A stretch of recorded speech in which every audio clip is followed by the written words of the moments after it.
Bebaskan ayah saya, dan saya akan membuat Bapak Hakim bisa berjalan lagi. Ruang sidang meledak dalam gema tawa yang kejam dan mengejek.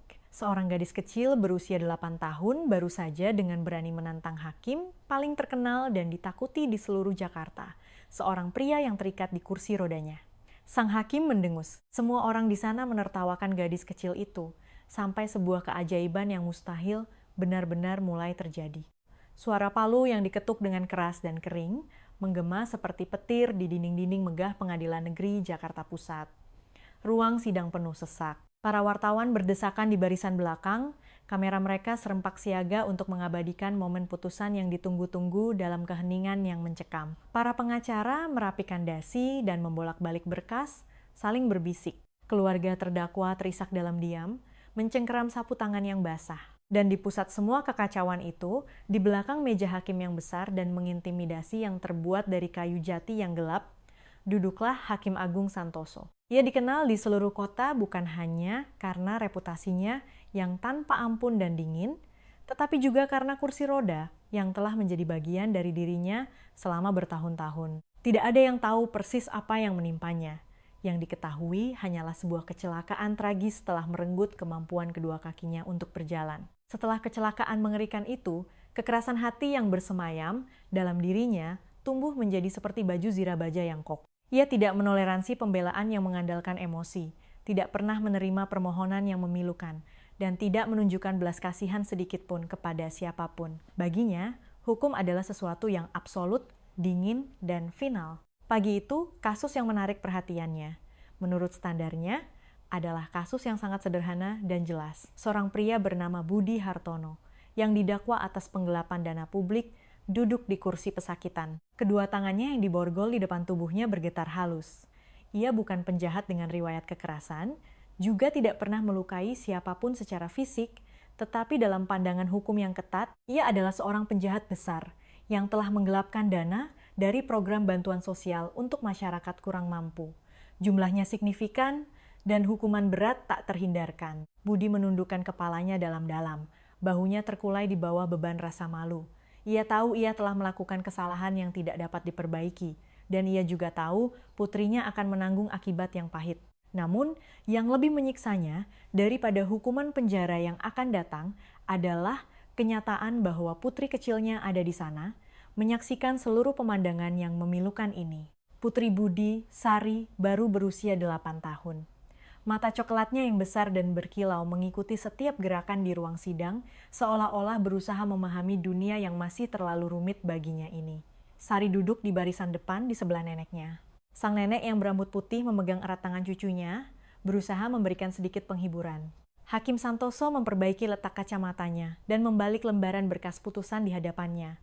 Suaranya yang berat dan rendah memecah keheningan yang tegang. Terdakwa Budi Hartono, Anda didakwa atas penggelapan dana publik sebesar 3,5 miliar rupiah. Bukti-bukti sudah jelas, tidak ada ruang untuk sanggahan. Pengadilan ini tidak akan pernah menoleransi kejahatan terhadap rakyat. Budi menelan ludah, ia ingin berbicara. Ia ingin menjelaskan bahwa ia melakukannya karena putus asa, bahwa istrinya menderita penyakit parah, tagihan rumah sakit menumpuk seperti gunung, dan tidak ada yang bisa ia lakukan. Namun, semua kata itu mati di tenggorokannya, tak mampu keluar. Ia tahu betul bahwa alasan seperti itu tidak akan ada gunanya di sini. Setidaknya, tidak di hadapan pria tanpa hati dan air mata itu. Hakim Santoso melanjutkan tanpa ampun, terdakwa dijatuhi hukuman penjara selama 12 tahun. Tidak ada hak untuk mengajukan banding atau kasasi. Hukum sudah jelas dan akan ditegakkan dengan tegas. Suara gumaman menyebar di ruang sidang. 12 tahun. Itu adalah waktu yang terasa seperti keabadian dalam hidup seseorang. Beberapa orang menggelengkan kepala karena kasihan, sementara yang lain menghela napas lega seolah puas dengan kerasnya hukuman. Para wartawan dengan panik mencatat di buku catatan mereka, merasakan bahwa judul berita sensasional ini akan menghiasi berita malam. Namun, tepat pada saat itu, sesuatu yang sama sekali tidak terduga terjadi. Suara seorang anak yang tipis dan bergetar membelah udara yang berat seperti pisau tajam. Tunggu. Semua orang serempak menoleh. Sari kecil telah berdiri dari tempat duduknya.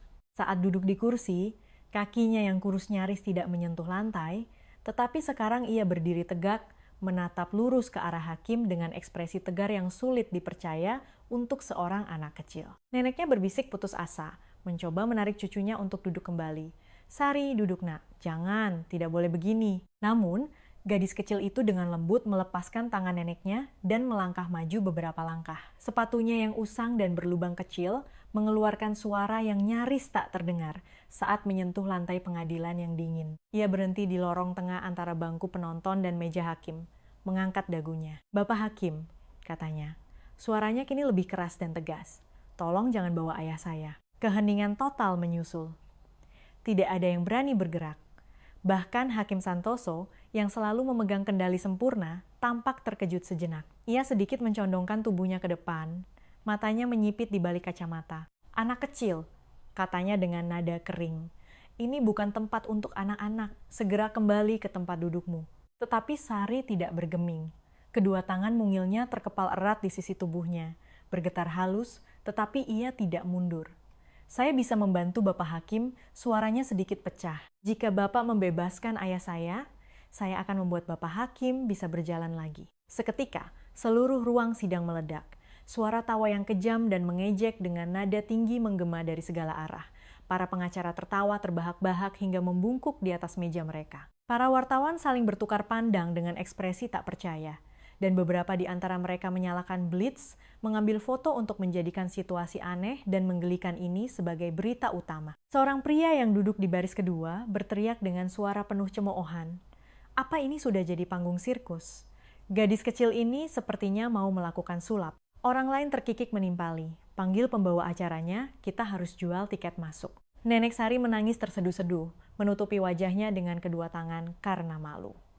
Di kursi pesakitan, Budi berjuang untuk bangkit dari tempat duduknya dengan putus asa. "Sari, jangan. Tolong nak, jangan lakukan ini. Cepat kembali ke tempat dudukmu." Tetapi para penjaga menahannya dengan kuat dan mendorongnya kembali ke kursi dengan kasar. Ia hanya bisa menangis tanpa daya, menyaksikan putri satu-satunya menjadi bahan tertawaan di depan kerumunan yang kejam. Sari merasakan matanya panas membara, tetapi ia tidak membiarkan air matanya jatuh. Ia tidak memedulikan tawa, teriakan, atau semua ejekan itu, dan hanya menatap lekat pada sang hakim. Bibirnya bergetar, tetapi kata-katanya mengalir dengan jelas. "Saya tidak berbohong, Bapak Hakim. Saya bisa membuat Bapak berjalan. Saya janji." Hakim Santoso menatap gadis itu dengan ekspresi kompleks, campuran antara penghinaan dan sesuatu yang lebih dalam yang berusaha ia sembunyikan. Sudah bertahun-tahun ia kehilangan rasa di kedua kakinya, dan sudah lama pula ia menerima diagnosis putus asa dari para dokter bahwa ia tidak akan pernah bisa berjalan lagi. Frustrasi, kemarahan dalam diam, dan malam-malam tanpa tidur yang menyakitkan membayangkan dirinya berjalan lagi telah terukir dalam di tulangnya. Dan sekarang, anak kecil di hadapannya ini menjanjikan hal yang mustahil. Seharusnya ia segera memanggil polisi pengawal untuk menyeret anak itu keluar dari ruang sidang, mengetuk palunya sekali dengan keras untuk memulihkan ketertiban di pengadilan yang telah runtuh. Tetapi entah mengapa, ia tidak bisa melakukan tindakan apapun. Mungkin itu karena rasa ingin tahu, atau mungkin karena ingatan samar dari masa lalu yang sangat jauh ketika ia masih percaya pada keajaiban di luar teks hukum yang dingin. Hakim Santoso perlahan mengangkat satu tangan, dan ruang sidang yang gaduh itu menjadi sunyi senyap seperti sihir.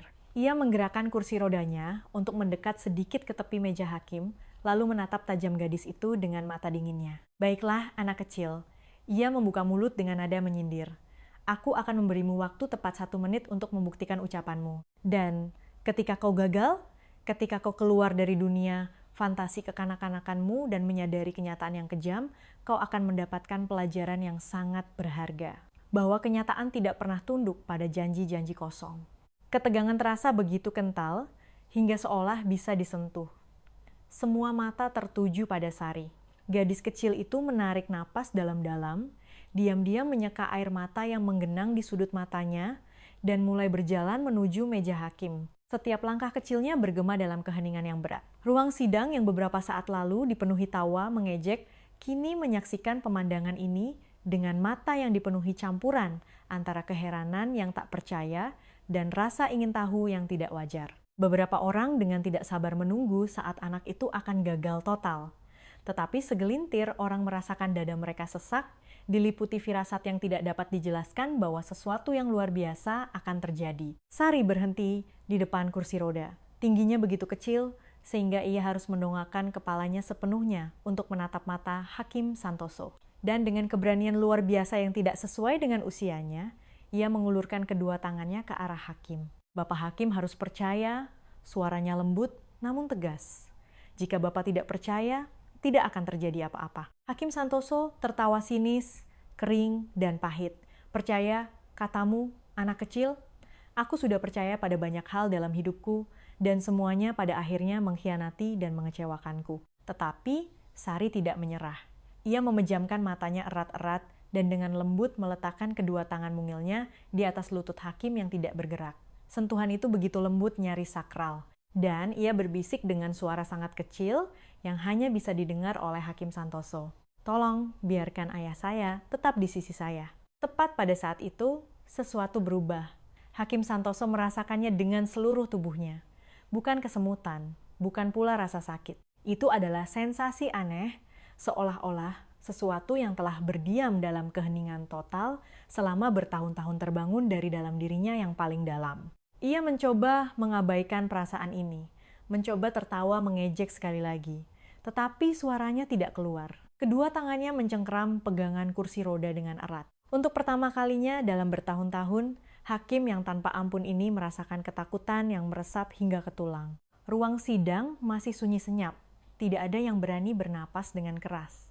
Di tengah panggung yang mustahil dan surreal ini, seorang gadis berusia 8 tahun, dengan harapan terakhir untuk menyelamatkan ayahnya, menantang kemustahilan hanya dengan keyakinan murni. Keheningan di ruang sidang terasa menindas, begitu berat hingga sulit untuk bernapas. Semua mata terpaku pada pemandangan yang tidak nyata ini.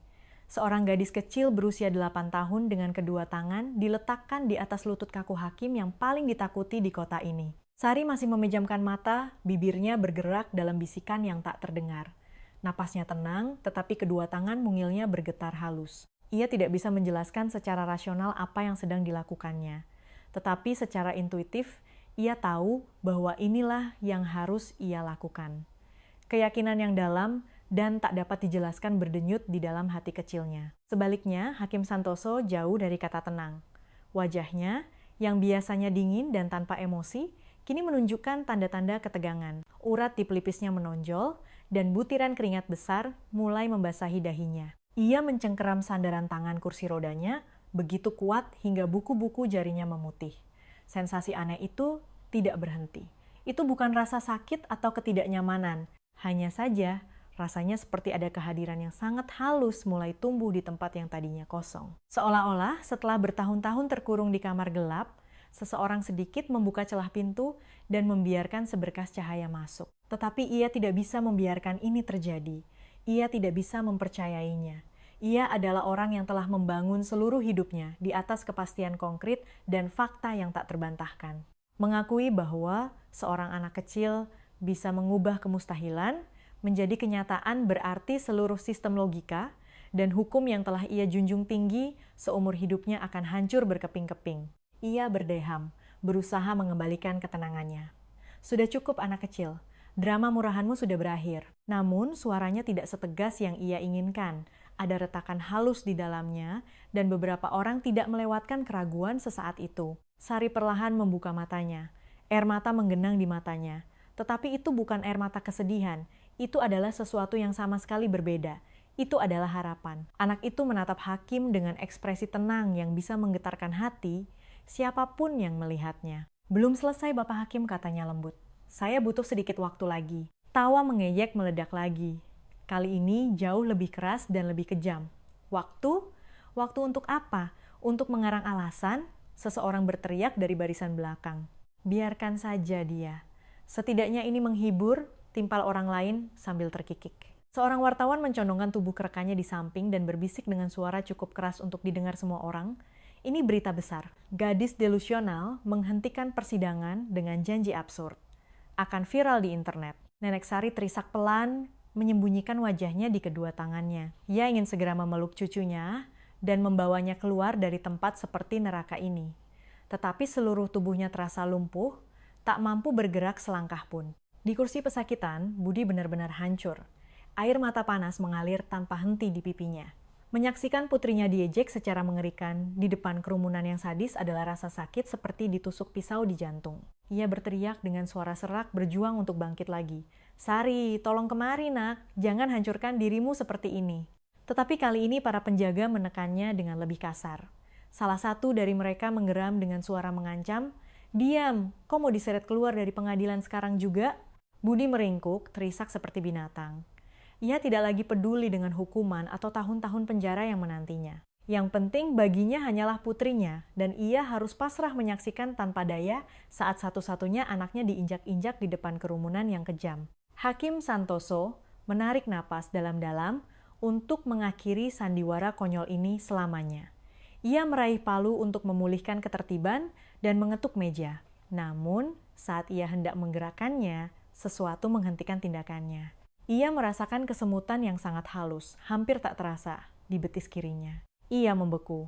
Untuk sesaat, sebelum ia berhasil menyembunyikan ekspresinya, matanya membelalak ngeri. Tidak mungkin.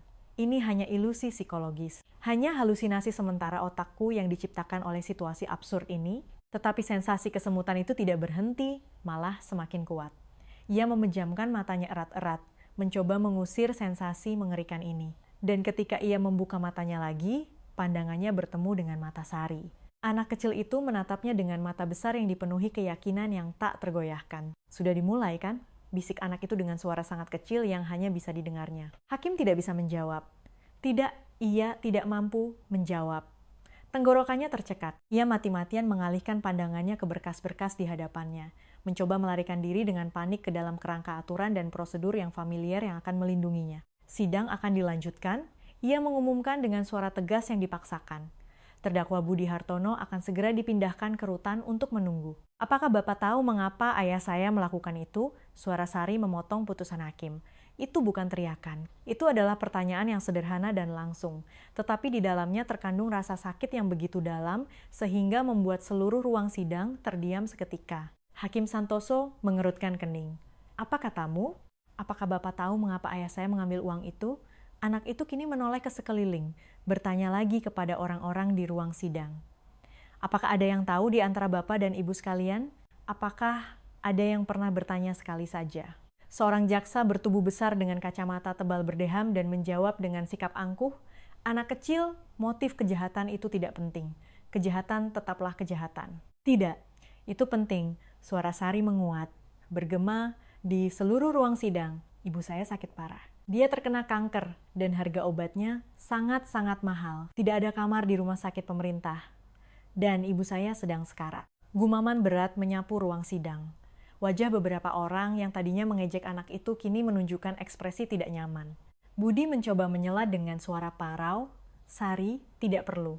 "Harus, ayah." Sari akhirnya meneteskan air mata saat berbalik menghadap ayahnya. "Orang-orang juga harus tahu, ayahku bukan pencuri.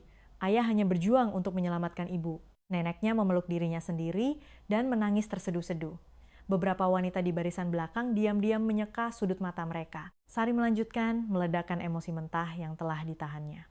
"Ayah saya bekerja dengan jujur sebagai pegawai negeri sipil seumur hidupnya. Dia selalu menjadi orang yang jujur. Tetapi ketika ibu sakit, tidak ada yang membantu kami. Dokter bilang ibu harus segera mendapatkan perawatan mahal dan mendesak. Ayah mengajukan pinjaman, menjual semua yang kami miliki, tetapi itu masih jauh dari cukup." Anak itu berhenti, terengah-engah. Kini air matanya mengalir tak terkendali. Ayah menyentuh uang itu karena dia benar-benar putus asa, karena dia sangat mencintai ibu, tapi tahu tidak apa yang terjadi pada akhirnya.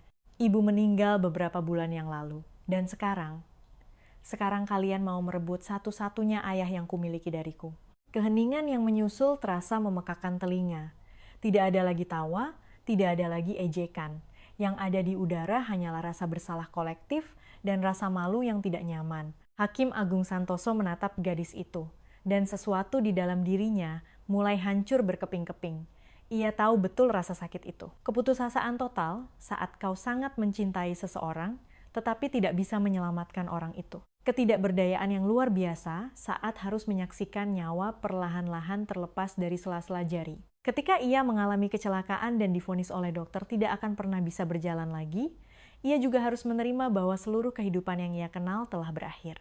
Tetapi saat itu, ia memilih kekerasan hati. Ia mengubah penderitaannya menjadi dinginnya es, frustrasinya menjadi kekakuan yang tidak fleksibel. Ia membangun tembok yang begitu tinggi dan kokoh di sekeliling hatinya, sehingga ia bahkan lupa bagaimana caranya mengasihani dan berempati pada seseorang. Namun, saat ini, seorang anak berusia 8 tahun tidak hanya menunjukkan keajaiban yang mustahil, tetapi juga menghadapkannya langsung pada kebenaran yang telah lama ia kubur di dasar hatinya yang dingin. Hukum tanpa kemanusiaan bukanlah keadilan, melainkan kekejaman. Kesemutan yang mengalir di kaki kirinya menjadi lebih kuat. Kini, di luar kesemutan, terasa seperti ada tekanan berat. Seolah-olah darah yang telah lama diam dan membeku akhirnya mulai mengalir deras, menembus pembuluh darah. Napasnya menjadi kasar dan terengah-engah. Keringat mengalir di wajahnya seperti hujan. Ia mencengkeram kursi rodanya begitu kuat hingga buku-buku jarinya terasa sakit. Sari melangkah lebih dekat. Suara anak itu lembut, berbisik, dan ramah. Bapak tidak perlu takut. Saya tidak bermaksud menyakiti Bapak. Saya hanya ingin membantu. Hakim menatap anak itu. Untuk pertama kalinya dalam bertahun-tahun, ia membiarkan seseorang melihat di balik topeng dingin dan sempurnanya. Melihat wujud aslinya. Matanya basah dan dagunya bergetar halus. Kenapa? Kenapa kau melakukan ini? Tanyanya dengan suara serak. Ayahmu melanggar hukum, dia melakukan kejahatan, aku seharusnya menghukumnya. Tapi kenapa kau mau membantuku? Sari tersenyum di tengah air matanya. Senyum yang kecil dan rapuh, tetapi begitu murni. Karena semua orang berhak mendapatkan kesempatan kedua, Bapak Hakim. Bahkan Bapak sekalipun, kata-kata itu seperti pukulan telak yang menghantam ulu hati Hakim Santoso.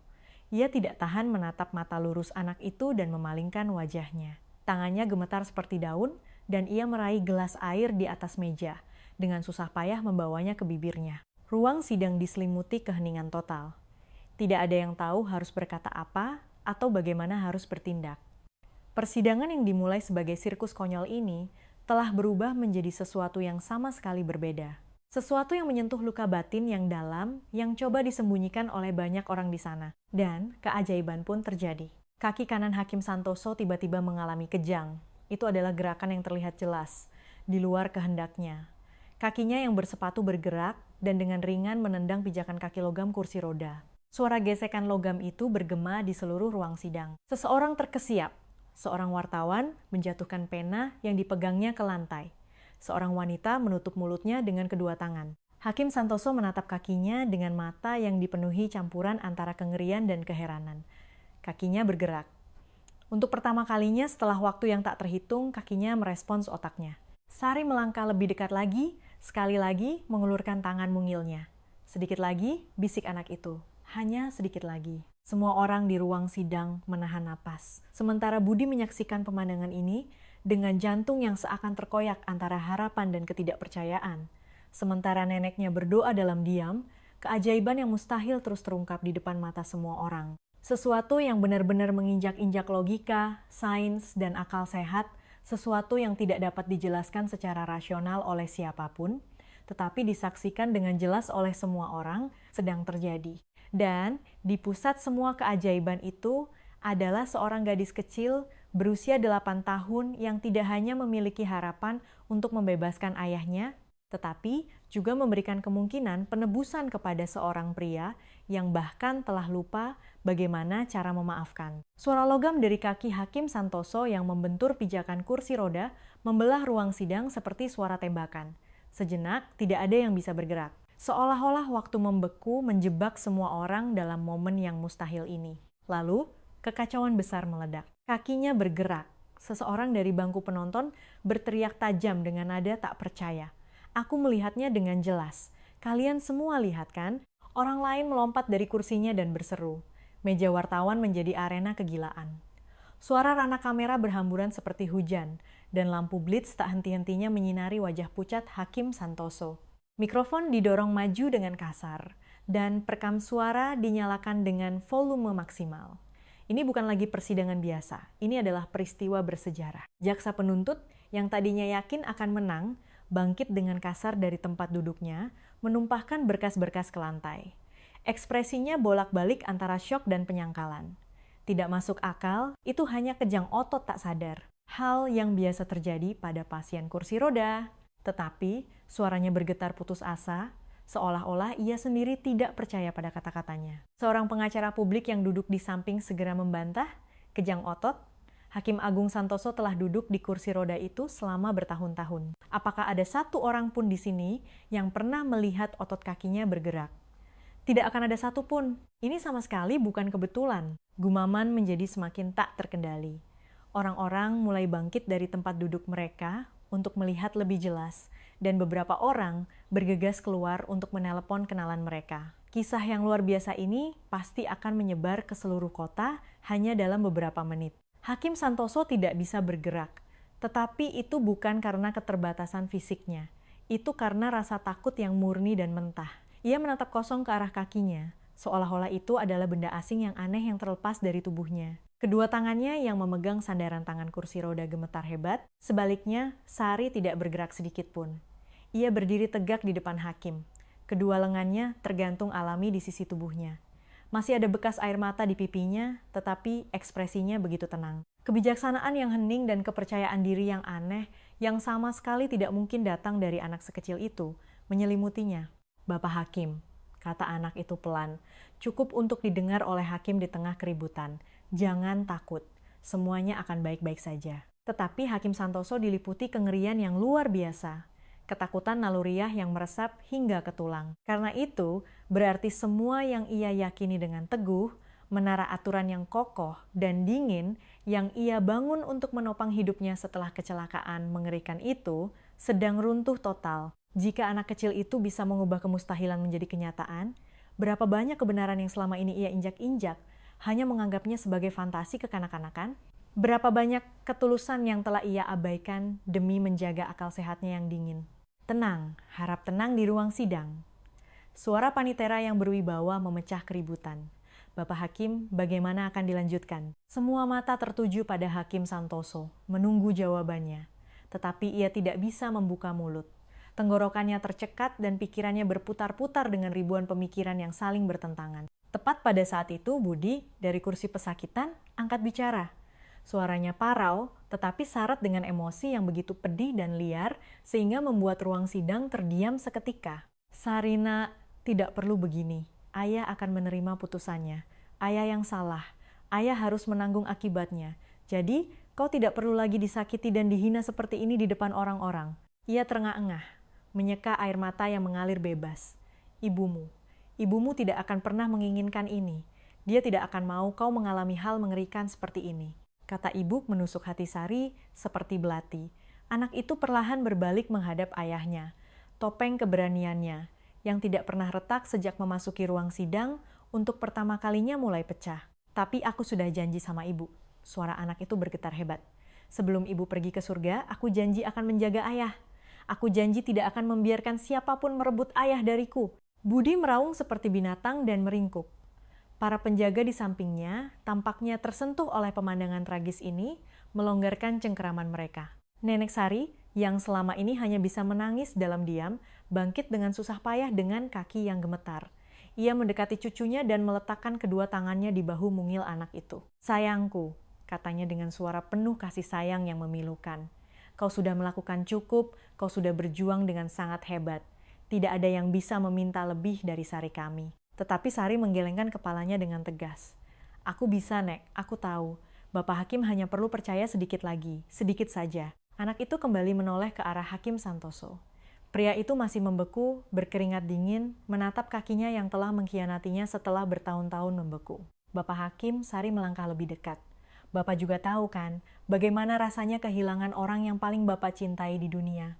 Pertanyaan itu menusuk tepat di titik lemah Hakim Santoso. Ia mengangkat kepalanya dan menatap mata jernih gadis itu. Ada sesuatu yang aneh dalam tatapan itu, sesuatu yang bisa melucuti pertahanan seseorang sepenuhnya. "Ya," jawab Hakim dengan suara nyaris berbisik. "Ya, aku tahu rasa sakit itu." "Kalau begitu, Bapak pasti tahu," lanjut anak itu dengan tenang, "bagaimana perasaan mengerikan ketika orang yang Bapak cintai sakit parah sampai sekarat, dan tidak ada yang bisa Bapak lakukan." Hakim Santoso menelan ludah. Potongan-potongan masa lalunya melintas di benaknya dengan liar. Kecelakaan mobil yang mengerikan. Saat dokter di luar ruang operasi memberikan diagnosis yang seperti sambaran petir. Istrinya yang menangis terseduh-seduh sambil memegang tangannya di samping tempat tidur rumah sakit, dan tahun-tahun seperti neraka yang menyusul. Istrinya berjuang untuk menghidupkannya kembali, tetapi setiap hari ia tenggelam lebih dalam ke dalam rawa kebencian dan dendam. Dan akhirnya, hari ketika istrinya tidak tahan lagi dengan neraka itu, menyerahkan surat cerai dan pergi meninggalkannya dalam kesendirian total. Aku tahu, akunya. Suaranya mengandung kelemahan yang pedih, yang belum pernah didengar oleh siapapun di ruang sidang ini. Sari mengangguk. Ayah saya bukan pencuri yang jahat, Bapak Hakim. Dia hanya orang yang terlalu mencintai ibu dan melakukan kesalahan saat berjuang untuk menyelamatkan orang yang dicintainya. Sama seperti Bapak yang melakukan kesalahan dengan menjadi orang yang dingin dan menutup pintu hati hanya untuk tidak terluka. Kata-kata anak itu menghantam dada Hakim Santoso seperti pukulan berat. Anak itu benar. Kekakuannya yang menyakitkan, dinginnya yang seperti es, sebenarnya hanyalah baju zirah raksasa yang ia ciptakan untuk membela diri dari luka dan rasa sakit. Karena merasakan dan berempati membawa penderitaan yang luar biasa, ia memilih jalan untuk tidak merasakan apa-apa sama sekali. Gumaman pelan menyebar seperti gelombang di ruang sidang. Orang-orang kini mulai melihat di balik label kejahatan penggelapan dana Budi Hartono. Mereka menatap di balik keajaiban absurd anak kecil itu. Mereka menyaksikan penderitaan manusia yang dalam yang dapat dibagikan dengan sesama, kesalahan universal yang bisa dilakukan oleh siapa saja. Seorang wartawan di barisan belakang melepas kacamatanya dan menyeka air mata. Bahkan, seorang pengacara veteran yang dikenal kejam dan tanpa ampun, dengan kasar melonggarkan dasinya, seolah-olah mencekik lehernya. Jaksa mencoba mengambil alih situasi lagi.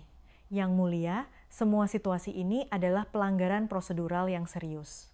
Kita tidak bisa mengubah pengadilan yang sakral ini menjadi sesi konseling kelompok. Hukum harus ditegakkan dengan jelas dan tegas. Lalu, seorang pengacara yang lebih muda melompat seperti pegas dari tempat duduknya dan menimpali, hukum ada untuk mewujudkan keadilan. Keadilan macam apa yang terwujud dengan memasukkan seorang pria yang menjadi gila karena berusaha menyelamatkan istrinya yang sekarat ke dalam penjara secara mekanis. Terdakwa menggelapkan dana publik, teriak jaksa dengan marah. Uang itu adalah pajak berharga yang seharusnya digunakan untuk orang miskin lain yang sangat membutuhkan bantuan. Akan saya kembalikan semuanya. Teriak Budi tiba-tiba mengejutkan semua orang. Meskipun harus bekerja kasar seumur hidup tanpa henti, meskipun harus bekerja sampai mati, saya akan mengembalikan setiap rupiahnya. Tapi tolong, jangan rebut putri saya dari saya. Anak ini sudah kehilangan ibunya. Jangan biarkan dia kehilangan saya juga. Tolong. Suaranya yang memilukan bergema di dinding-dinding megah pengadilan. Banyak orang di bangku penonton mulai menangis terseduh-seduh, ikut merasakan kedalaman keputusasaan yang luar biasa itu. Sari berlari melewati para penjaga, berlari sekuat tenaga menuju ayahnya. Para penjaga tak berani menghentikan anak itu, menyingkir, dan Sari melemparkan dirinya ke dalam pelukan ayahnya yang diborgol. Budi, dengan kedua lengannya yang tidak bebas, berusaha sekuat tenaga memeluk erat anak itu. Keduanya menangis terseduh-seduh, saling berpegangan seolah-olah dunia akan segera kiamat. Aku tidak akan kehilangan ayah, Sari terisak, menyembunyikan wajahnya di dada Budi. Aku sudah janji sama ibu, aku pasti akan menepatinya. Hakim Santoso menyaksikan seluruh pemandangan ini dan akhirnya merasakan rantai raksasa yang selama ini membelenggu lubuk hatinya yang paling dalam hancur berkeping-keping. Bukan hanya kakinya yang lumpuh, yang secara ajaib mendapatkan kembali kehidupan. Perubahan yang jauh lebih mendasar dan dalam sedang terjadi. Hatinya yang telah terkubur hidup-hidup di bawah tumpukan dendam dan penderitaan selama bertahun-tahun, mulai berdenyut panas kembali. Ia menarik napas dalam-dalam, menyeka keringat dingin di wajahnya, lalu dengan kekuatan super, ia menekan kedua tangannya dengan kuat pada sandaran tangan kursi roda. Ruang sidang yang menyadari gerakannya menjadi sunyi senyap seperti kuburan. Sari, panggilnya. Suaranya tegas, tetapi tidak lagi sedingin es seperti sebelumnya. Kemarilah. Anak itu dengan enggan melepaskan pelukan ayahnya dan perlahan berjalan kembali ke arah hakim. Wajahnya basah oleh air mata dan kedua pipinya memerah, tetapi ia mengangkat kepalanya dengan tegak. Hakim Santoso menatap wajah anak itu dalam-dalam untuk waktu yang lama. Dan di tengah keheranan semua orang, ia mengulurkan tangannya yang besar ke arah anak itu. Maukah kau membantuku? Tanyanya dengan satu kalimat sederhana, namun penuh makna. Sari, tanpa ragu sedikit pun menyambut tangannya. Tangan hakim itu besar, kasar, dan gemetar hebat. "Akan kucoba," kata Hakim Santoso. Matanya kini juga berkaca-kaca. "Aku tidak bisa menjamin apakah ini akan berhasil, apakah aku bisa melakukannya, tapi akan kucoba." Ia memejamkan matanya, mengambil napas dalam-dalam, lalu mulai mendorong dengan sekuat tenaga pada lengan dan kakinya. Otot-otot pahanya yang telah tertidur lelap begitu lama, menjerit kesakitan seolah akan robek. Rasa sakit yang luar biasa melandanya, tetapi ia tidak berhenti. Dan milimeter demi milimeter, sentimeter demi sentimeter, tubuhnya yang besar perlahan mulai terangkat dari kursi roda. Ruang sidang meledak dengan jeritan dan sorak-sorai orang-orang yang menyaksikan keajaiban. Rana kamera berbunyi gila-gilaan, dan orang-orang melompat dari kursi mereka seperti pegas. Nenek Sari berlutut di tempatnya, menangkupkan kedua tangannya dan berdoa. Budi, dengan mata terbelalak, menyaksikan keajaiban yang terjadi di hadapannya dengan ekspresi tak percaya, kagum, dan ngeri. Dan Sari. Gadis kecil berusia 8 tahun itu, Sari, menggenggam erat tangan besar Hakim Santoso, menatapnya dengan mata yang berkilauan karena air mata, tetapi juga dengan tatapan keyakinan yang begitu kuat dan murni hingga bisa menerangi seluruh ruang sidang. "Terus, Bapak," bisik anak itu lembut, "Bapak sedang melakukannya." Hakim Agung Santoso menggenggam erat tangan mungil anak itu. Dan untuk pertama kalinya, setelah kecelakaan mengerikan bertahun-tahun yang lalu, ia sepenuhnya menyerahkan dirinya untuk percaya pada keajaiban yang mustahil. Dunia seakan berhenti berputar. Setiap napas, setiap detak jantung yang berdebar di ruang sidang, terasa begitu nyata seolah bisa disentuh.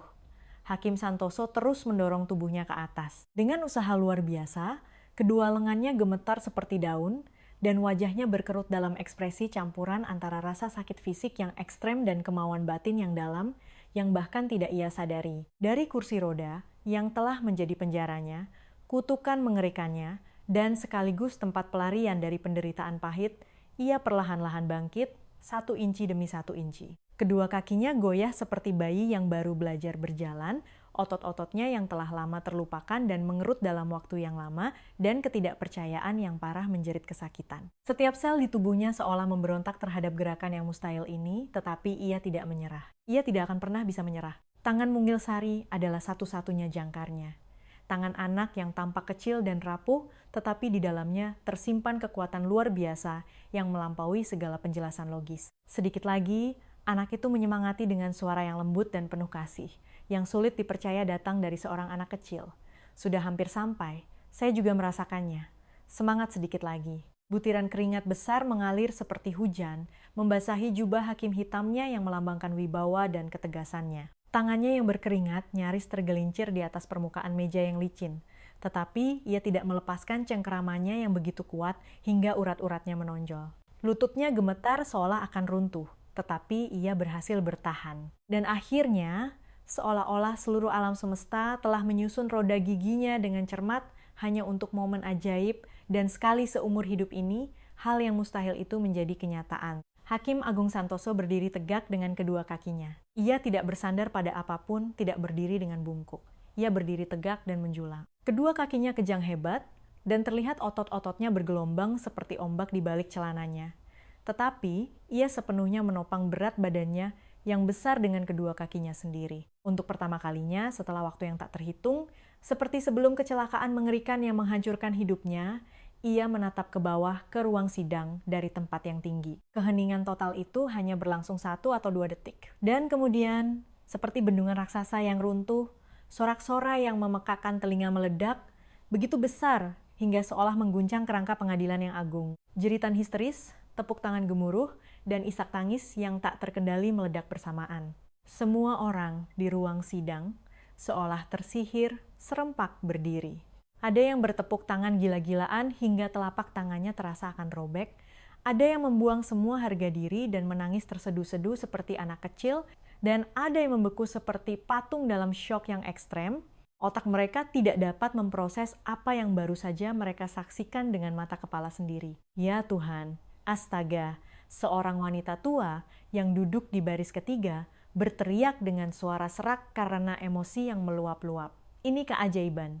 Keajaiban nyata terjadi di depan mata kita. Aku tidak percaya. Ini tidak mungkin.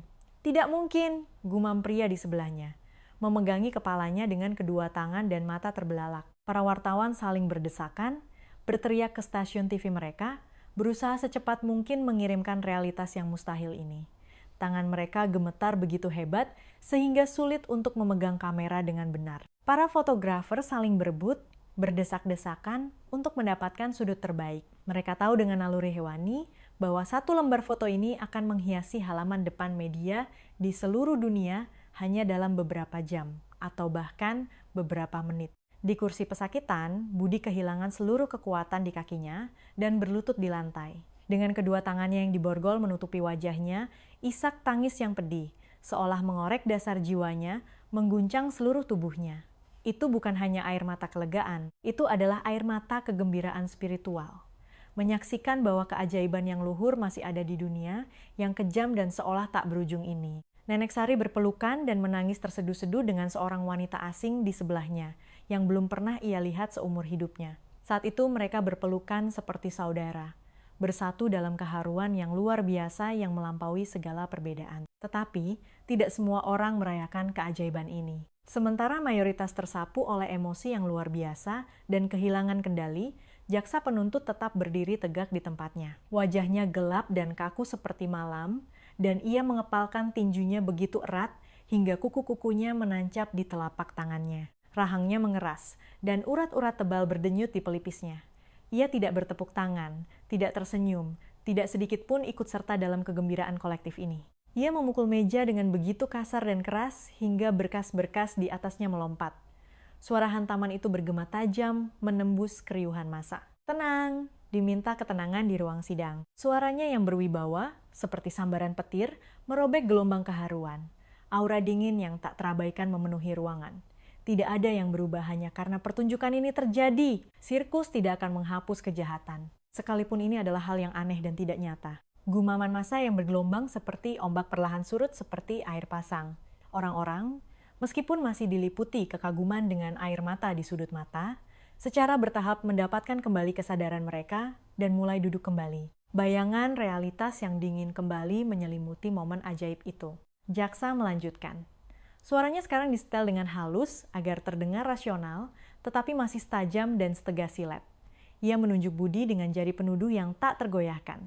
Para hadirin sekalian, saya mohon Anda semua kembali berpikir jernih. Kita sekarang sedang dimanipulasi secara licik oleh sentimen murahan. Ya, saya akui. Apa yang baru saja kita saksikan mungkin adalah fenomena yang sangat menakjubkan dan sulit dijelaskan secara ilmiah. Tetapi itu tidak berarti kesalahan terdakwa menjadi tidak bersalah atau kejahatan keji yang dilakukannya lenyap. Ia berhenti sejenak, membiarkan kata-katanya menekan udara di ruang sidang dengan berat.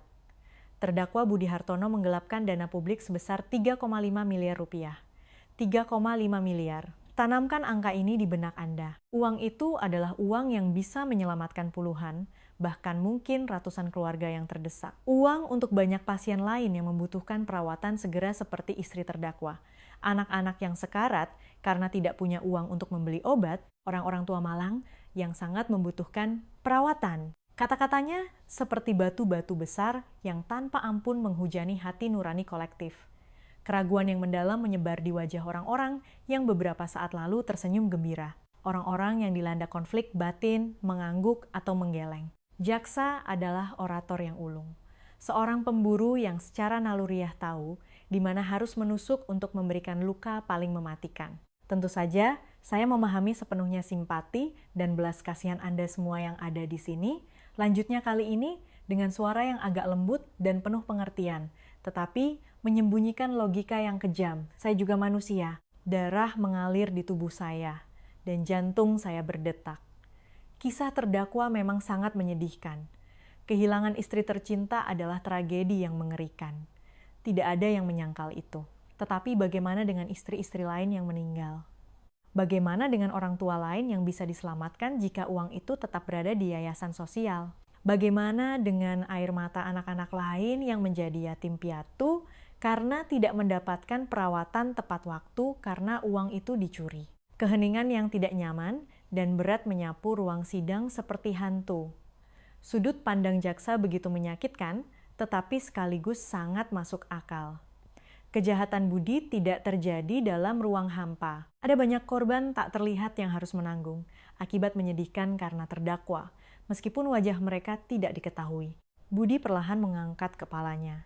Wajahnya terukir dalam oleh air mata yang tak terhitung jumlahnya yang telah ia tumpahkan, hancur lebur oleh penderitaan yang luar biasa. Ketika ia membuka mulut, suaranya serak dan kasar seperti menelan pasir, tetapi luar biasa jernih dan tenang. Saya tahu semuanya. Semua kata-kata yang baru saja Bapak Jaksa ucapkan. Itu adalah kata-kata seperti belati yang setiap malam saya tusukkan pada diri saya sendiri ribuan kali di sel isolasi. Dan rasa bersalah yang mengerikan itu akan saya pikul di punggung saya sampai hari saya masuk ke liang lahat, tidak peduli berapa lama saya hidup. Ia berhenti sejenak, terengah-engah seolah udara merobek paru-parunya dengan tajam. Setiap malam sebelum memejamkan mata, saya bertanya pada diri sendiri berulang kali, berapa banyak orang yang meneteskan air mata darah karena apa yang saya lakukan? Berapa banyak ibu yang memukul dada mereka?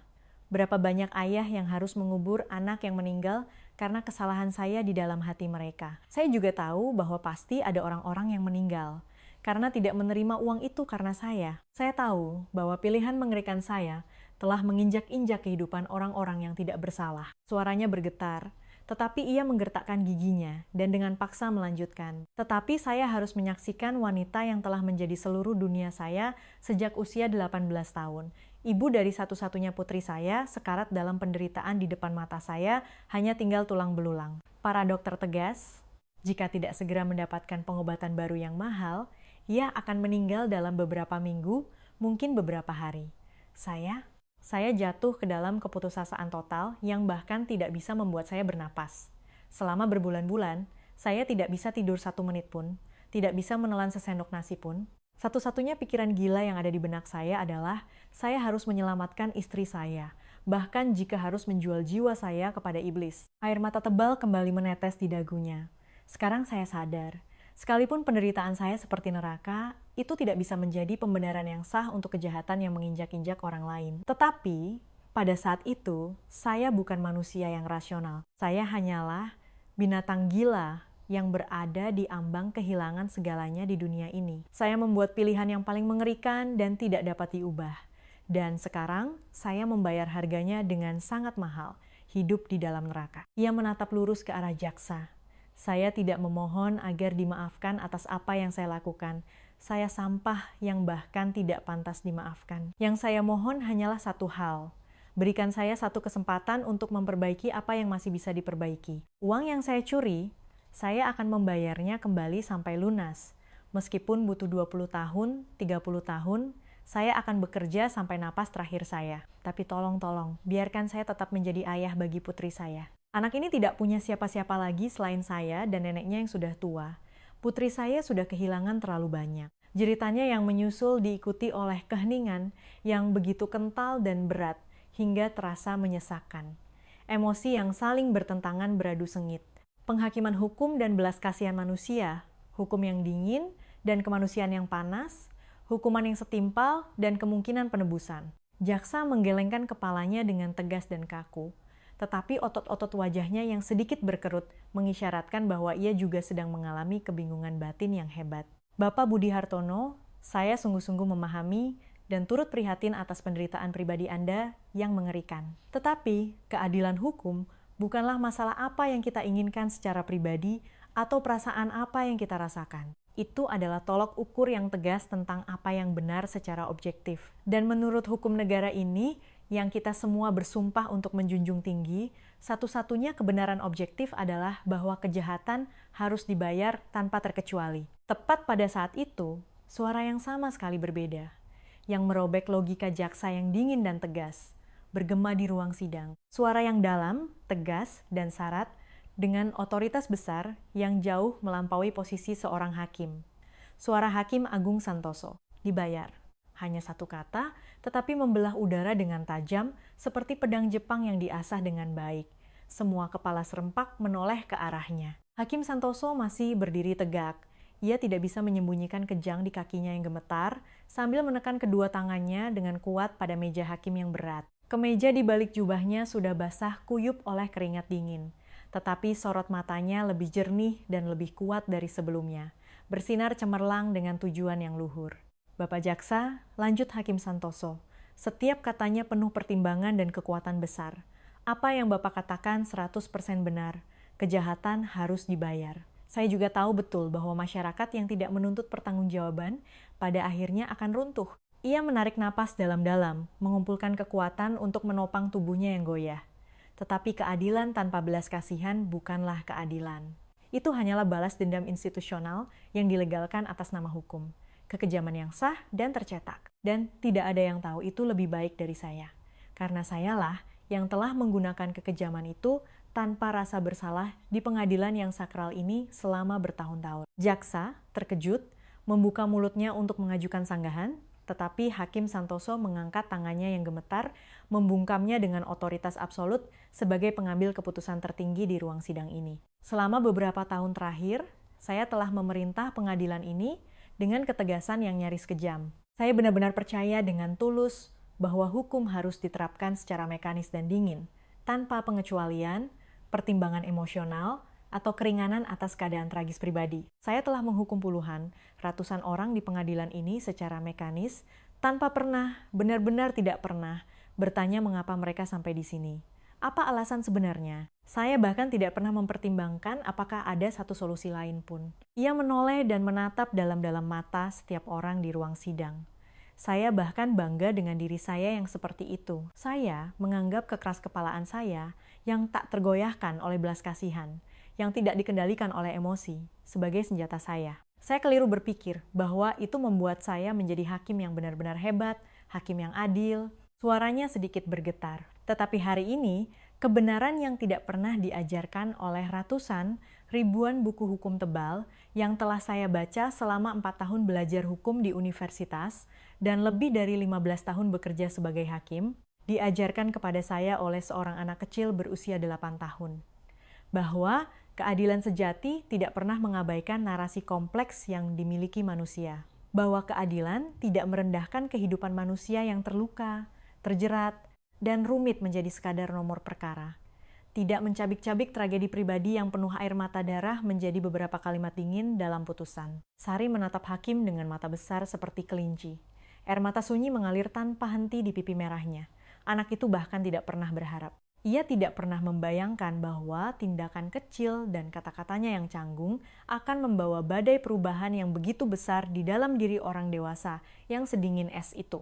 Hakim Santoso mengerahkan sisa tenaganya dan mengambil napas dalam-dalam. Dan satu langkah yang sangat kecil, goyah, dan tidak sempurna, tetapi langkah yang sepenuhnya utuh dengan kedua kakinya sendiri, yang telah mati total selama bertahun-tahun tanpa bergantung pada kursi roda atau meja. Semua orang di bangku penonton serempak menahan napas. Keheningan total, bahkan suara jarum jatuh pun takkan terdengar. Saya sekarang berdiri dengan kedua kaki saya sendiri untuk pertama kalinya dalam bertahun-tahun. Suaranya mengungkapkan emosi telanjang tanpa pelindung apapun. Ini adalah sesuatu yang para dokter terbaik di negara ini nyatakan sebagai hal yang mustahil. Sesuatu yang bahkan saya sendiri, seorang rasionalis yang berpendidikan tinggi, yakini dengan teguh selamanya mustahil. Saya telah menjatuhkan hukuman mati pada diri saya sendiri, bahwa saya ditakdirkan untuk membusuk di kursi roda seumur hidup. Ia perlahan menatap kedua kakinya dengan ekspresi campuran antara kekaguman dan rasa syukur yang meluap-luap. Dan tahukah Anda bagaimana keajaiban yang tidak masuk akal ini terjadi? Karena seorang gadis kecil yang seharusnya memeluk boneka dan bermain masak-masakan, menolak untuk menerima kemustahilan yang dikatakan dunia ini. Ketika kita semua menertawakannya sebagai omong kosong, anak ini sendirian memiliki keyakinan yang tak tergoyahkan, dan ketika semua orang dewasa menyerah dan pasrah dengan mengatakan sudah berakhir, hanya anak ini yang tidak pernah menyerah. Dan Hakim Santoso mengangkat kepalanya dan menatap lurus ke arah Budi. Tatapannya benar-benar berbeda. Bukan lagi tatapan dingin seorang hakim sombong yang memandang rendah seorang narapidana seperti daging di toko jagal. Itu adalah tatapan belas kasihan yang dalam. Dari seorang manusia yang sama-sama membawa luka besar, yang benar-benar memahami dan memandang manusia lain. Bapak Budi Hartono, fakta bahwa Anda telah melakukan kejahatan serius adalah kebenaran yang tak terbantahkan dan jelas. Saya tidak berniat menutupi kesalahan Anda atau meremehkan penggelapan yang Anda lakukan sebagai hal sepele. Menggelapkan dana publik adalah kejahatan yang sangat serius, Ada korban nyata, dan penderitaan mengerikan telah terjadi akibatnya. Ia berhenti sejenak, membiarkan beban tanggung jawab yang berat itu sepenuhnya mendarat di bahu Budi. Tetapi, Bapak Budi Hartono, Anda juga sekaligus seorang kepala keluarga malang yang terpaksa berada di persimpangan pilihan yang seperti neraka, yang seharusnya tidak pernah dihadapi oleh satu manusia pun di dunia ini. Pilihan antara hukum yang dingin dan nyawa istri yang lebih Anda cintai daripada nyawa Anda sendiri. Pilihan mengerikan antara jalan yang benar secara hukum dan kematian yang secara manusiawi tidak dapat ditanggung dengan akal sehat. Ruang sidang begitu sunyi senyap hingga tidak terdengar satupun suara, batuk, atau derit kursi. Bahkan jaksa yang selama ini mengintai kesempatan untuk membantah tetap diam dengan mulut terkatup rapat. Seolah-olah ia secara naluriah menyadari bahwa sesuatu yang jauh lebih besar dan lebih sakral daripada hukum manusia sedang ditegakkan di ruangan ini. Saya juga pernah berada di persimpangan pilihan yang sangat sulit di masa lalu, lanjut Hakim Santoso, seolah mengaku. Suaranya mengandung kelemahan manusiawi yang tulus, tanpa kemunafikan atau polesan. Pada hari kecelakaan mobil mengerikan itu terjadi, ketika para dokter menjatuhkan hukuman mati pada saya, mengatakan bahwa saya tidak akan pernah bisa berjalan lagi, bahwa kehidupan gemilang di masa lalu yang saya kenal kini telah berakhir selamanya, istri saya tetap tegar di sisi saya. Hari berganti, bulan berganti, musim berganti. Ia melepas kacamatanya dan dengan kasar menyeka air mata yang terus mengalir dengan lengan bajunya. Istri saya berjuang untuk menghidupkan saya kembali. Ia menghibur saya, mendorong kursi roda saya, mengajak saya jalan-jalan, dan dengan putus asa mencoba mengingatkan saya bahwa masih ada alasan untuk hidup dalam diri saya. Tetapi, saya memilih kebencian. Saya memilih dendam. Saya mengubah penderitaan mengerikan saya menjadi benteng besi raksasa yang runcing yang tidak bisa ditembus oleh siapapun. Dan akhirnya saya kehilangan istri saya. Bukan kematian yang merenggutnya. Kekerasan emosional yang mengerikan dan dinginnya, hati yang saya ciptakan sendirilah yang mengusirnya. Suara isak tangis terdengar dari berbagai sudut bangku penonton. Kisah pribadi tragis hakim ini telah menyebar di kalangan praktisi hukum. Tetapi ini adalah pertama kalinya semua orang mendengar pengakuan yang begitu jujur dan belak-belakan tanpa ampun. Istri saya pergi bukan karena dia tidak mencintai saya, suara Hakim Santoso pecah parah. Dia pergi karena saya sendiri telah menyerah untuk hidup. Karena saya telah mengubah tragedi pribadi saya menjadi dinginnya es yang membekukan semua orang di sekitar saya. Terutama bagi keluarga-keluarga tak berdosa yang harus berdiri di pengadilan ini, hanya menunggu putusan dingin saya. Orang-orang tak berdaya yang dengan putus asa mencari bukan hanya penghakiman hukum, tetapi juga pemahaman dan empati manusiawi yang minimal, saya adalah monster yang paling kejam. Saya tanpa ampun memotong tali penyelamat terakhir mereka. Seorang wanita paruh baya yang duduk di tengah bangku penonton tidak dapat menahan emosinya dan menangis terseduh-seduh. Ia juga beberapa tahun yang lalu, di pengadilan yang sama ini, dihukum penjara oleh Hakim Santoso tanpa pertimbangan apapun yang menyebabkan keluarganya hancur berantakan. Dan sekarang, ia menyaksikan pemandangan pria tanpa ampun yang telah menghancurkan hidupnya itu hancur, menyesali kesalahannya dengan sangat dalam. Hakim Santoso menoleh ke arah sumber suara tangisan itu dan segera mengenalinya. Ibu Siti, saya ingat betul kasus Anda. Kasus mencuri obat kemoterapi dan pereda nyeri di apotek. Saya menghukum Anda 3 tahun yang lalu. Saya tidak pernah sekalipun bertanya bahwa putra kecil Anda menderita leukemia stadium akhir dan Anda bangkrut sehingga tidak mampu membayar biaya pengobatan. Saya tidak pernah mempertimbangkan 1 menit pun apakah ada alternatif lain untuk meringankan beban Anda. Saya hanya membacakan pasal-pasal hukum yang dingin seperti burung beo dan menjebloskan Anda ke penjara. Ibu Siti memegangi dadanya dan menangis terseduh-seduh. Hakim Santoso kembali mengalihkan pandangannya ke arah Budi. Bapak Budi Hartono, Anda telah melakukan kejahatan serius yang tidak dapat diubah.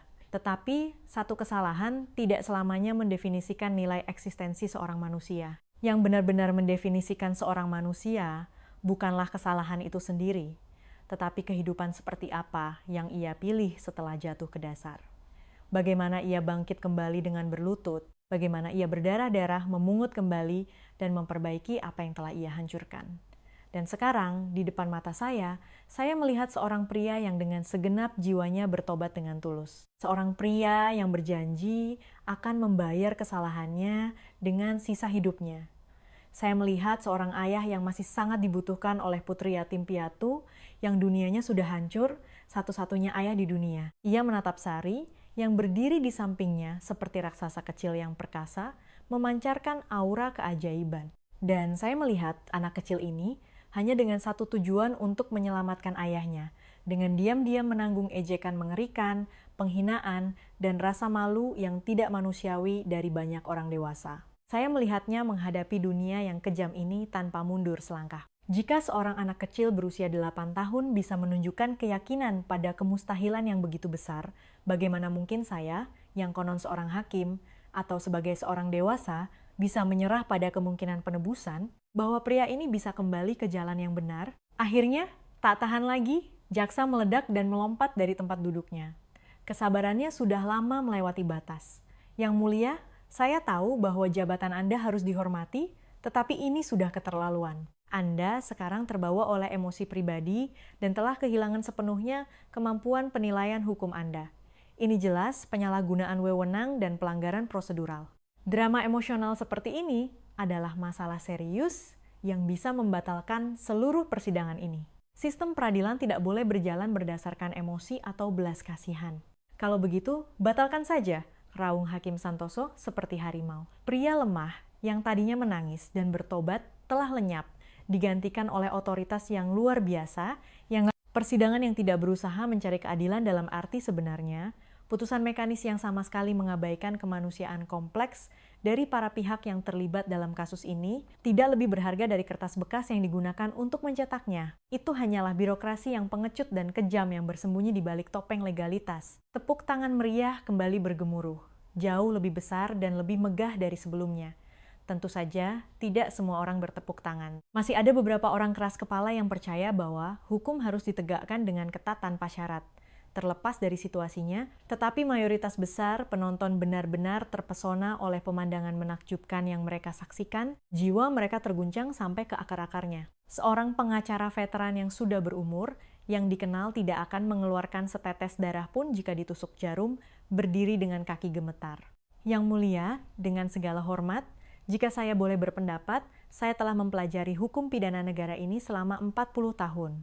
Jelas, ada preseden hukum yang sesuai dengan putusan yang sedang Anda pertimbangkan.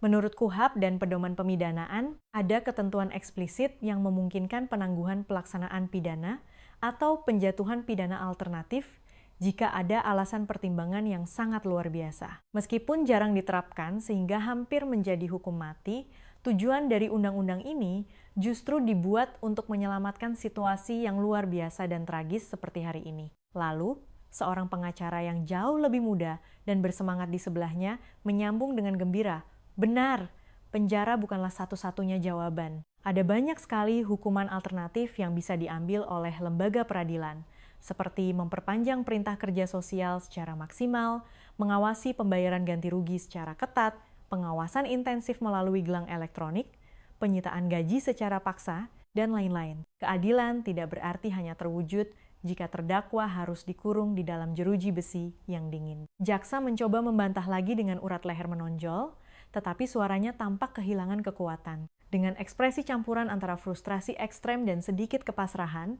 ia menyadari dengan sangat pahit bahwa ia telah kalah telak dalam pertarungan opini publik di ruang sidang ini. Udara di dalam ruang sidang tidak lagi berpihak padanya. Arus telah berbalik sepenuhnya, tidak dapat diubah. Hakim Santoso mengangguk dalam-dalam pada pendapat para pengacara, dan mengucapkan terima kasih yang tulus. Tepat sekali. Hukum kita yang luar biasa telah membuka jalan bagi solusi dan kemungkinan-kemungkinan kemanusiaan seperti itu.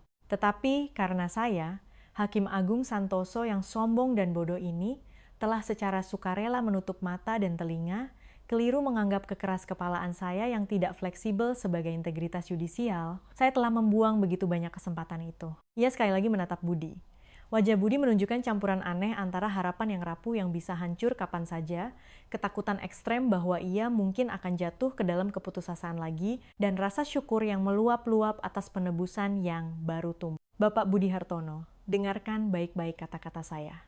Saya tidak akan memvonis Anda tidak bersalah.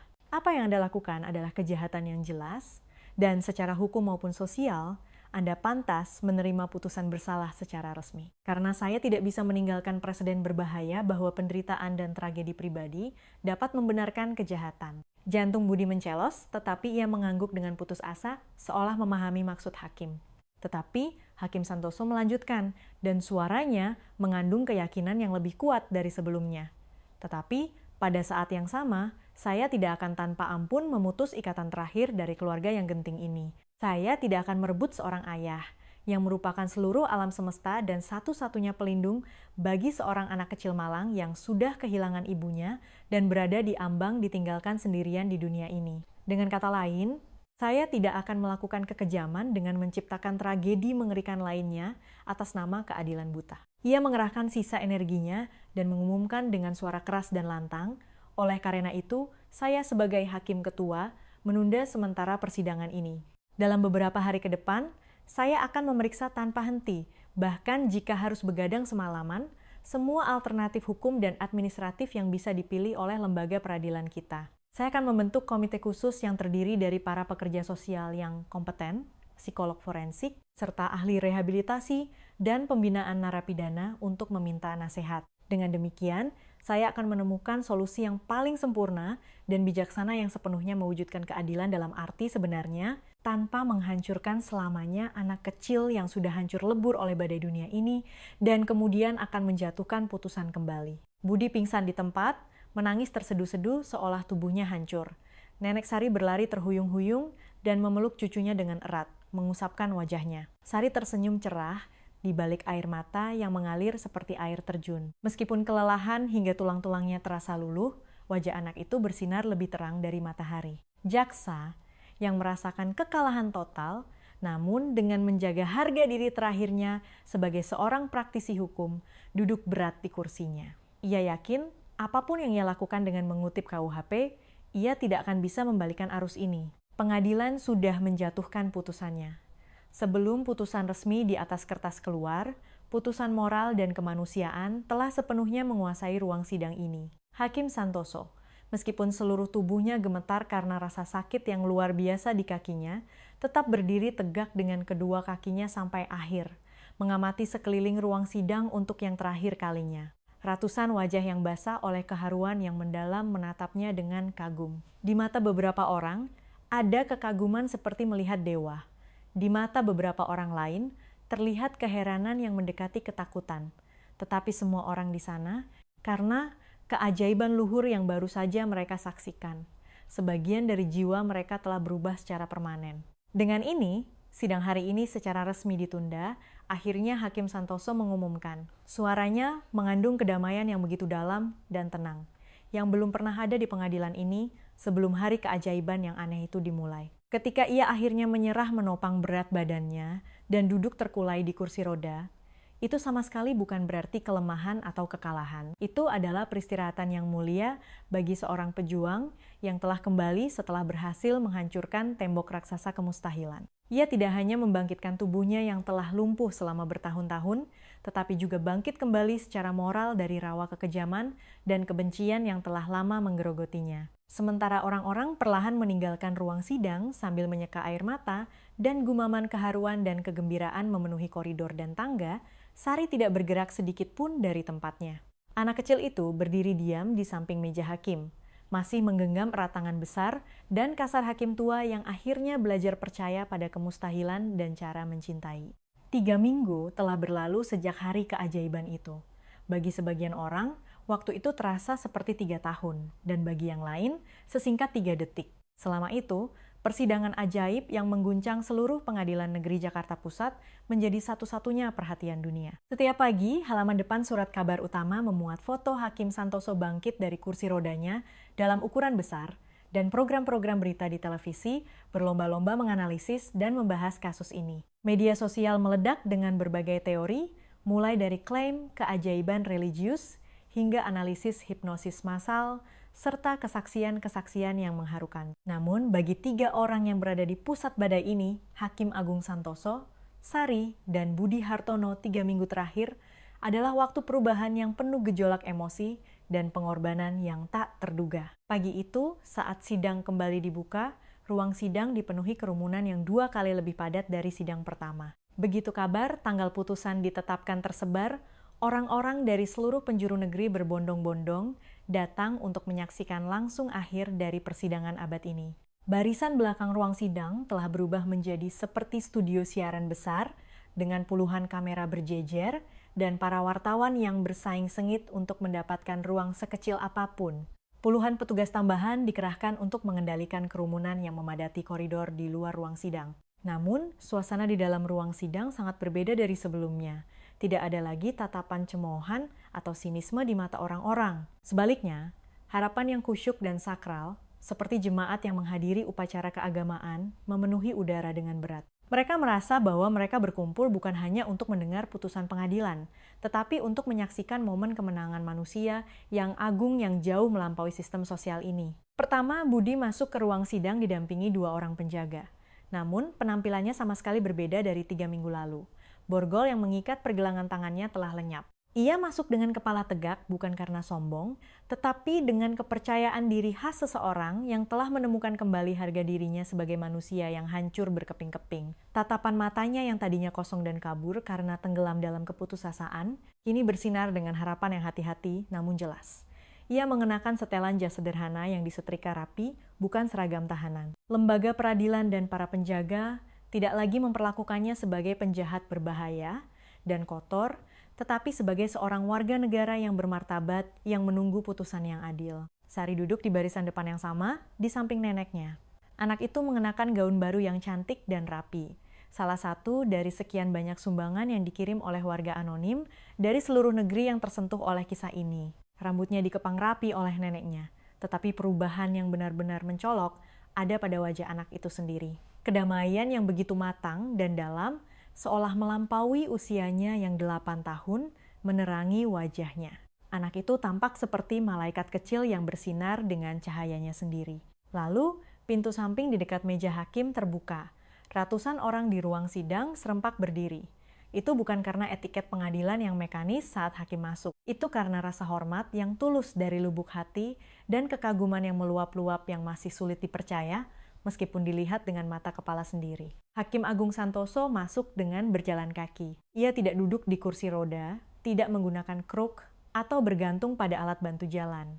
Ia berjalan dengan langkah yang sedikit lambat, tetapi luar biasa kokoh dan stabil, bahkan tampak gagah. Jubah hitam yang ia kenakan sama seperti 3 minggu lalu, tetapi isinya telah menjadi orang yang sama sekali berbeda. Bukan monster tua yang terpuruk dalam amarah, tetapi raksasa yang telah terlahir kembali sebagai orang yang baru dari dalam. Terdengar suara napas tertahan dan desahan kagum dari berbagai sudut bangku penonton, hanya dengan melihatnya berjalan, banyak orang yang tak kuasa menahan emosi dan menangis terseduh-seduh. Senyum kepuasan yang meluap-luap, merasakan kemenangan atas penderitaan orang lain, merekah di wajah orang-orang. Bahkan para polisi pengawal bertubuh besar yang terkenal berhati baja, diam-diam memalingkan wajah dan menyeka sudut mata mereka. Hakim berjalan menuju meja hakim dengan sangat perlahan, sengaja melambatkan langkahnya seolah menikmati setiap sensasi dari masa lalunya. Akhirnya, ketika ia duduk di kursi hakim berlapis kulit yang empuk dan biasa, bukan kursi roda,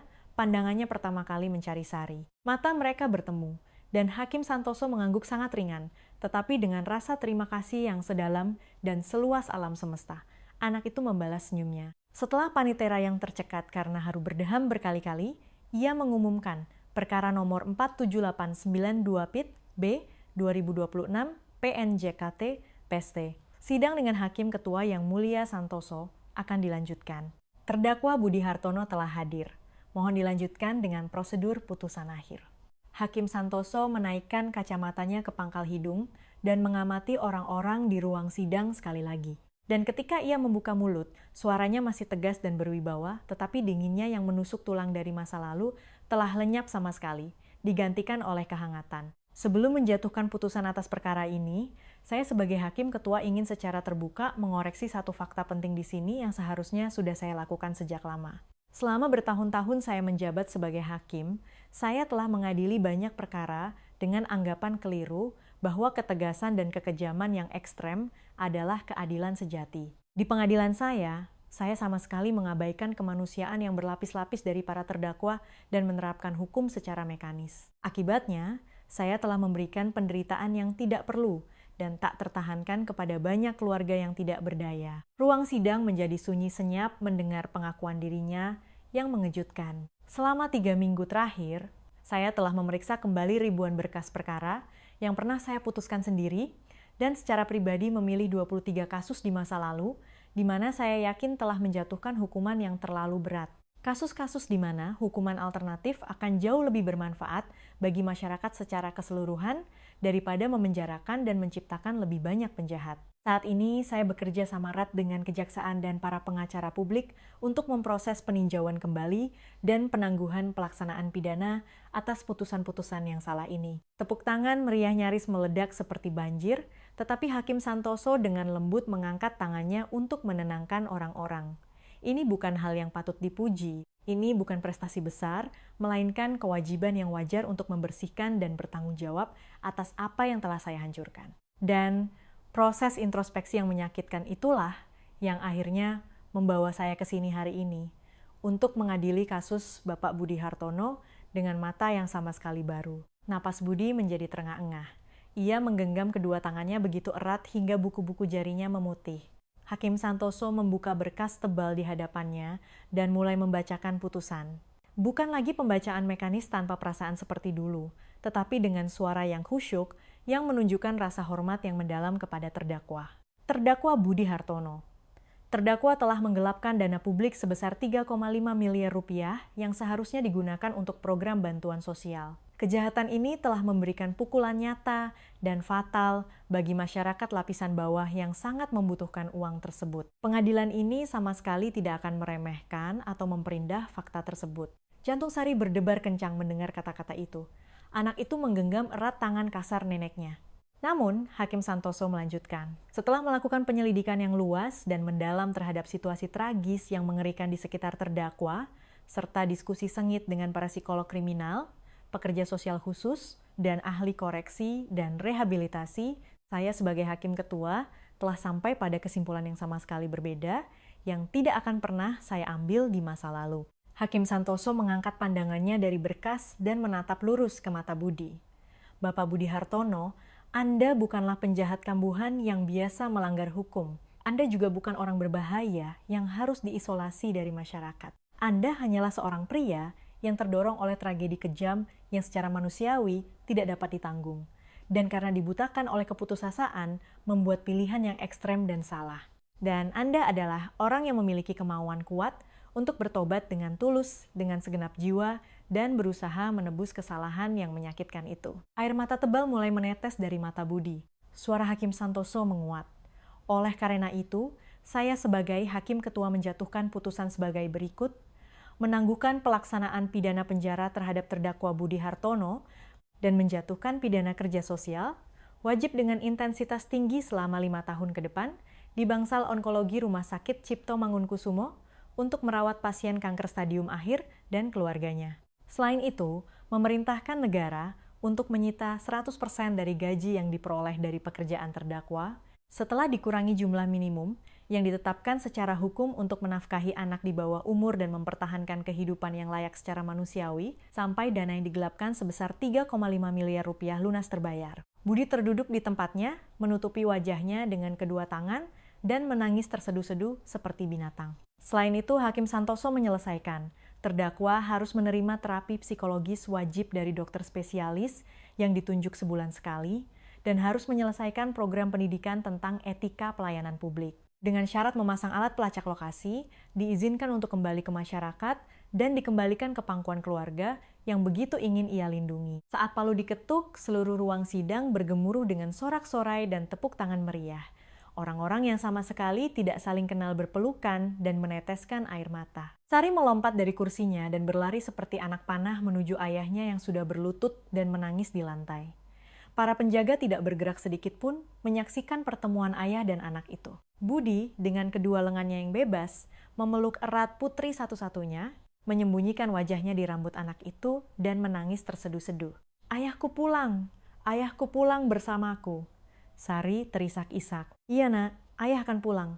Sampai mati, Ayah tidak akan pernah meninggalkan Sari sendirian lagi. Budi terisak seolah kehabisan napas, memeluk dan berguling-guling dengan anaknya. Neneknya juga berjalan terhuyung-huyung mendekat dan memeluk keduanya.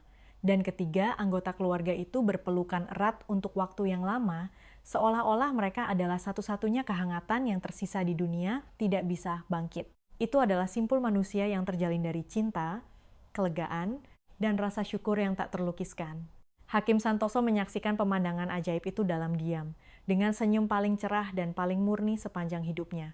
Bukan senyum sinis atau ejekan seperti dulu. Itu adalah senyum penebusan sejati yang datang dari lubuk hatinya. Saat sorak-sorai masa mereda, Hakim Santoso berkata melalui mikrofon, "Ada satu hal terakhir yang ingin saya tambahkan, Bapak Budi Hartono."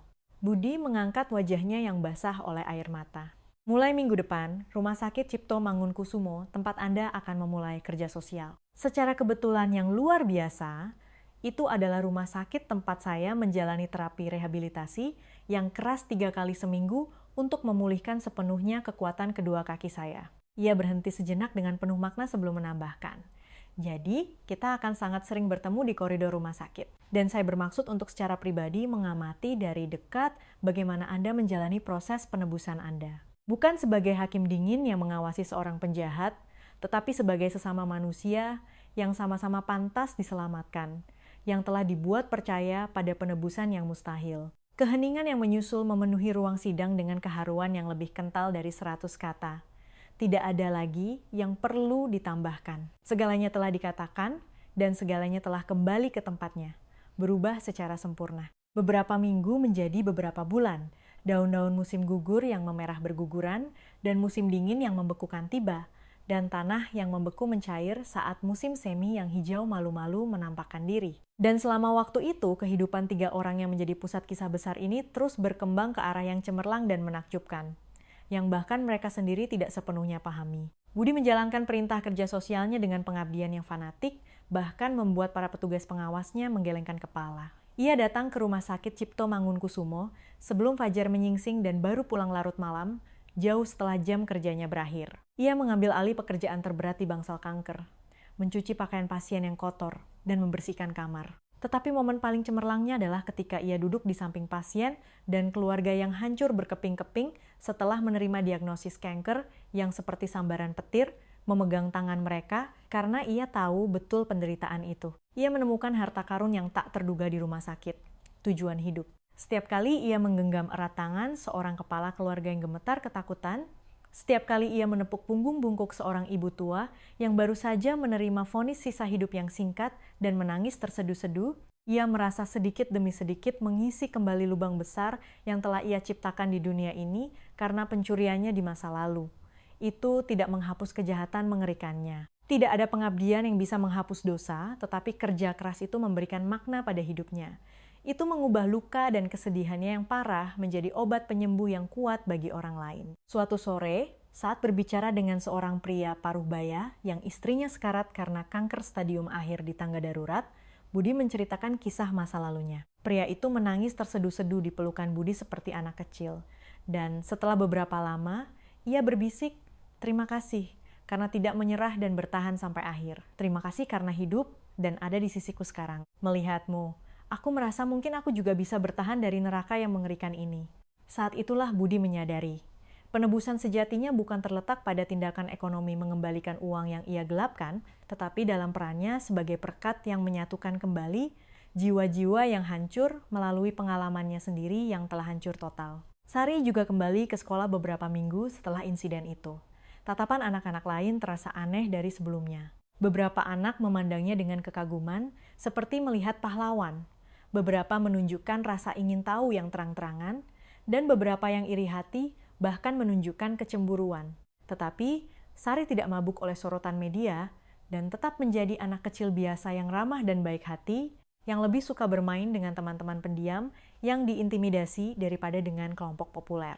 Wali kelas Sari menyadari aura aneh yang terpancar dari anak itu. Kebijaksanaan yang setinggi gunung dan kemampuan empati yang sedalam lautan yang sama sekali tidak mungkin ditemukan pada anak-anak berusia 8 tahun. Suatu hari, seorang anak laki-laki di kelasnya ketahuan mencuri kotak makan siang dari tas temannya. Biasanya, guru akan segera memanggil orang tuanya dan menghukumnya dengan keras. Tetapi, guru yang sangat terkesan oleh kasus Sari, sebelum memberikan hukuman, dengan tenang memanggil anak itu dan bertanya mengapa ia harus mencuri. Anak itu dengan wajah memerah menjawab sambil menangis bahwa kedua orang tuanya tiba-tiba di PHK dari pabrik dan tidak ada makanan sama sekali di rumah. Ia sangat lapar, hingga rasanya seperti akan gila. Sekolah, alih-alih mencap anak itu sebagai pencuri dan memberikan sanksi, secara sukarela mengumpulkan dana dari para guru dan mengirimkan beras serta lauk pauk ke rumah anak itu dan mendaftarkannya dalam program makan siang gratis.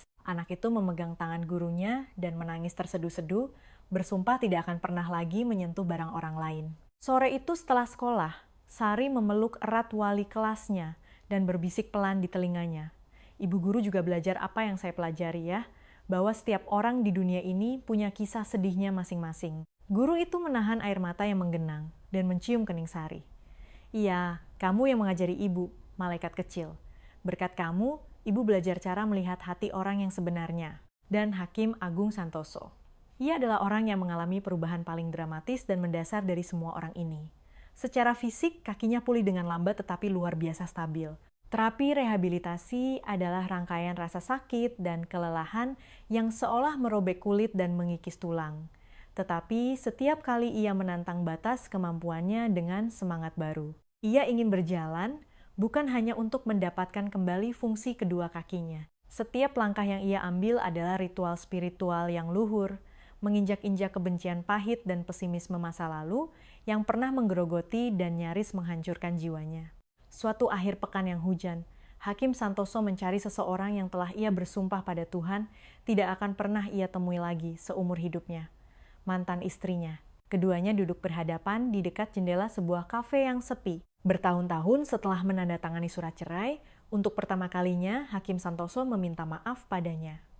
Bukan permintaan maaf palsu yang dicampur dengan alasan, tetapi pertobatan yang pedih dan tulus tentang bagaimana kemarahannya yang berbisa telah mencabik-cabik jiwanya, bagaimana ia menolak tangannya yang terulur untuk berjalan bersama, menuju cahaya dan dengan sengaja menggali lubang kegelapan yang begitu dalam untuk dirinya sendiri. Mantan istrinya menutupi wajahnya dengan kedua tangan dan menangis terseduh-seduh. Hakim Santoso juga meneteskan air mata dalam diam. Tentu saja, keduanya tidak secara dramatis bersatu kembali sebagai suami istri. Di dunia ini, ada hubungan seperti gelas kaca yang sudah pecah berkeping-keping, yang sekalipun direkatkan dengan cermat, tidak akan pernah bisa kembali ke bentuk semula. Tetapi keduanya akhirnya berhasil menghapus dendam yang dalam dan menemukan kedamaian.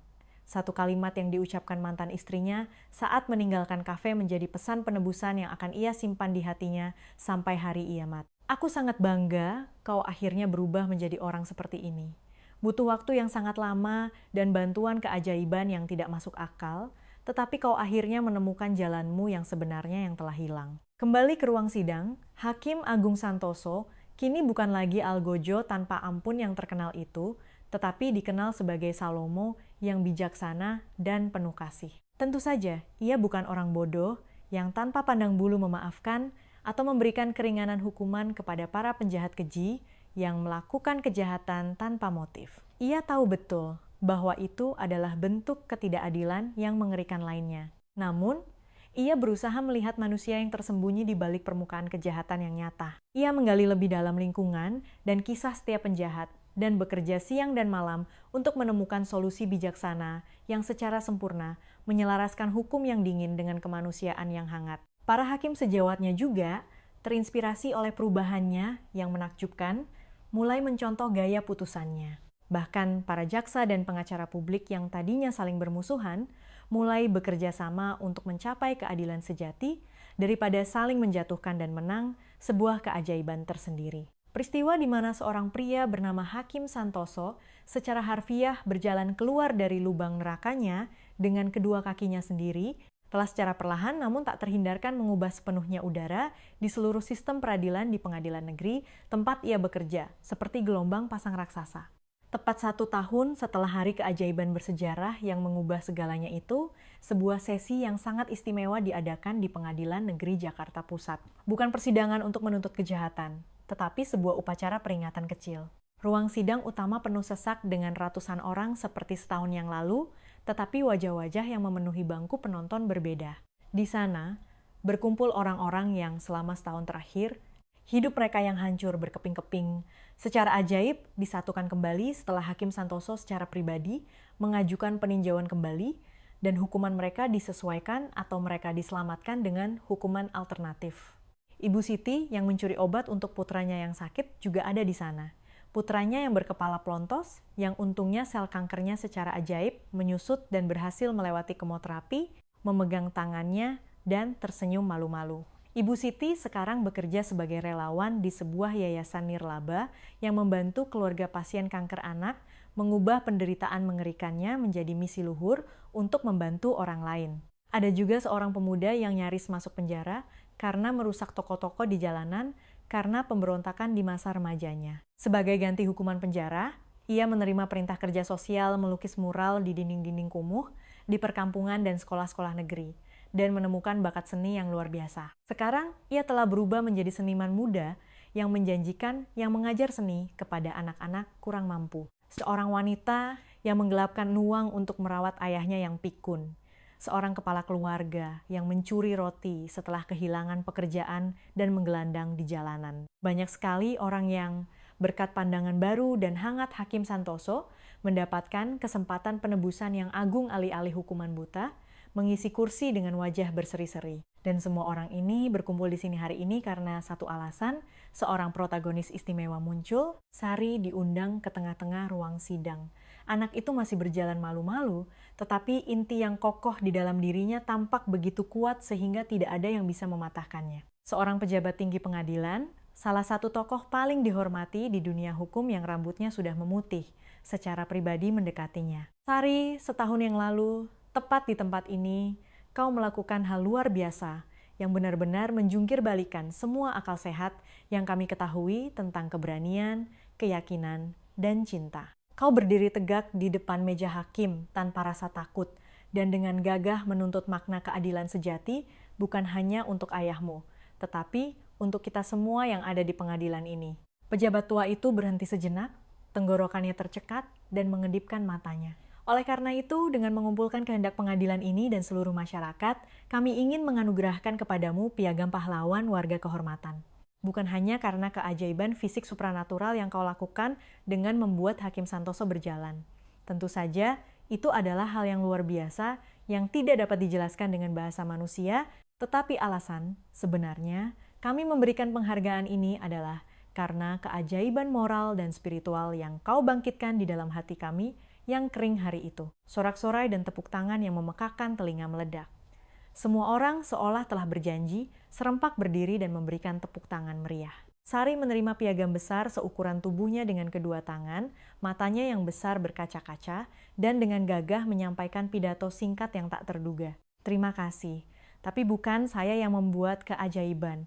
Keajaiban itu dari awal sudah ada di dalam hati kita semua. Saya hanya mengingatkan orang-orang dengan suara yang sangat kecil agar mereka bisa mempercayainya lagi. Satu kalimat anak itu, yang begitu sederhana namun mengandung wawasan sedalam samudra, menembus tajam ke tengah-tengah jiwa semua orang dewasa di sana. Di barisan belakang, Budi yang menggenggam erat tangan neneknya, menangis terseduh-seduh karena bangga dan haru. Putri kecilnya yang pemberani, yang mewarisi darahnya, yang agung dan tidak mengenal kemustahilan, telah mengubah dunia secara sempurna. Bukan dengan memenangkan perang besar atau menemukan vaksin hebat, tetapi hanya dengan fakta bahwa ia menolak untuk menerima kebohongan dunia sinis yang sering mengeluh bahwa romansa dan harapan telah mati. Acara terakhir dari upacara peringatan itu adalah pidato dari Hakim Agung Santoso.